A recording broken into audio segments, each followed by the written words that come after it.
Hi guys. So here's the big question for you, which is, do you have any opinions or any advice or anything to say about the best way to do play-by-play for one of these card and dice games?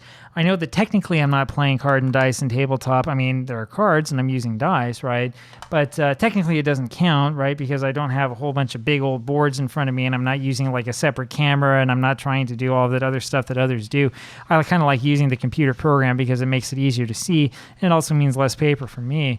But the question that I have is when it comes to recording it, when it comes to broadcasting it, do you have any opinions on what is helpful, what is useful as a viewer, and what is not, right? So I'll tell you some things that I've thought about first off. One of the big ones is, as you know, when I do these games, I always try to read off what the result is and talk a little bit about what happens. It would be nice if we had the playing boards in front of us, but I'm afraid that the Skeetersoft boards are so complicated that it would be a little bit hard to do that. I mean, we could always go into this and like scroll through the different fielding ratings, but then we turn this into sort of like a weird exercise of, how things theoretically could be.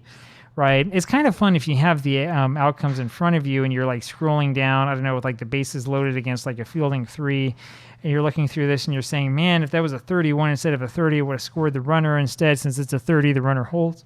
You say things like that, or, oh man, he ended up with a 38, which means that there was a pop-up to the shortstop that ends up being a sacrifice fly, but if it had instead been a 39, the runner at third base would be out trying to steal home, right? What a big difference that one number makes, right? I mean, that stuff is sort of interesting if you're interested in sort of like the inner mechanics of the game, but that's part of the question, right? Which is that the part that's interesting to you, or do you like to see what the outcomes are? Do you like to think about the strategy of the game? Do you like to know more about sort of the storylines and the stories that are going on? The other thing I will say, and this is a little bit of a criticism of Skeetersoft itself, is that it's a little hard to figure out what the storylines are because there's not much I can do here. I can't really click anywhere to take a look and see how these guys are doing. I can display the card, right? What other options do I have? I can display the last 10 games batting, which tells me a little bit, but doesn't tell me very much. And, when you're broadcasting this, you got this up in your face in the way of the game log. You're looking at this and you're like, I don't know how to interpret this at first, right? Don't know exactly what's going on. It would be nice to have some way to like just look at the statistics beyond this. I mean, this stuff is good, right? But it'd be nice to look at a little bit more. I'd like to know, for example, does Whit Conroy, for example, have a whole bunch of stolen bases or does he have none? Right? Now, I know I can go over here to stats. I can go all the way over here and select the New York Highlanders. Then I can organize it here by, say, stolen bases. Oh, look, Neil Ball has the most so far.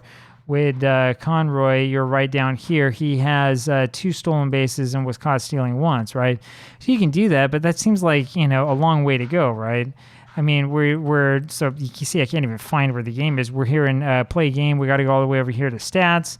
And if we're going to go look at the leaders, we got to go click over here on generate the leaders, and then we get some of these, but it's not everything that we wanted, right? Oh, no, I was interested, I'm sorry, in stolen bases.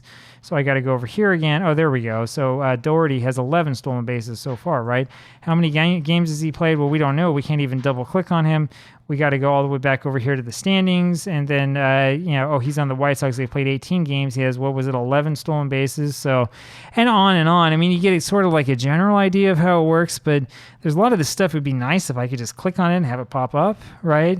It'd be nice if I could double click on one of these guys instead of trying to make a replacement, or if I could right click and be like display stats and just see that player's statistics, right? It'd be nice if I could click up here somewhere and see more stats. I can't do that. Anyway, this is a long way of saying that, it's kind of hard to get the right storyline in, right?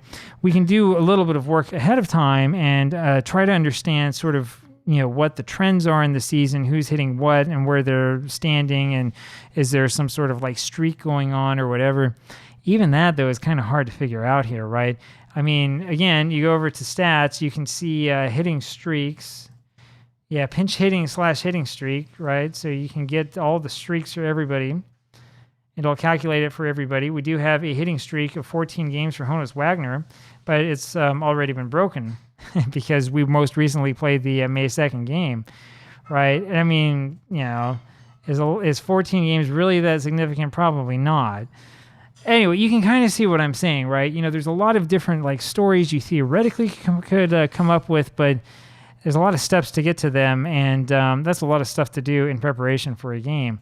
But that's the big question, right? Which is there something else, or is there something about the individual game itself that might be interesting, right? Do you want to hear more about sort of the strategy of the situation, right? Do we want to do more guessing as to what would have happened in 1908? Do we want to just have a whole bunch more guys, substituted in and out? I don't know. I mean, you tell me. You tell me what it is that you find interesting or that you find unusual. It's so much different is the thing. It's so much different from Diamond Mine Baseball, which I will pop open here for you here in a second. Because, with Diamond Mine Baseball, if I'm going through doing a little exhibition game here, of course, I got to have the computer choose everything. Okay, whatever. But with Diamond Mine Baseball, when we're looking into trying to figure out like what to say and what to do, all of this stuff comes up naturally for us, right? I mean, even in an exhibition game, right, when I show this to you here, if I just click 6, it'll tell me like what type of pitch it was. It tells me where the frame was by the catcher. It tells me, okay, O'Brien's slipping on over to his right side so we can see that this is towards right center field, the fly ball, right? It's a lot easier to use this and to be like, oh, okay, well, this is the way I'm going to describe this event. This is the way I'm going to describe that event, right? Card and dice games are harder, man. They really are. It's a lot harder with a card and dice game to figure out exactly what it is that you want to say and how you want to describe it, right? And I think that everybody kind of thinks of it in different ways depending upon what you're used to and depending upon the type of baseball you've seen. Anyways, it's a long way of me saying that, I would be very interested to know what you think is interesting, what you think is captivating, and what you think is utterly boring. And we'll see what we can do to adjust the content. I'll talk with you again later. Bye-bye.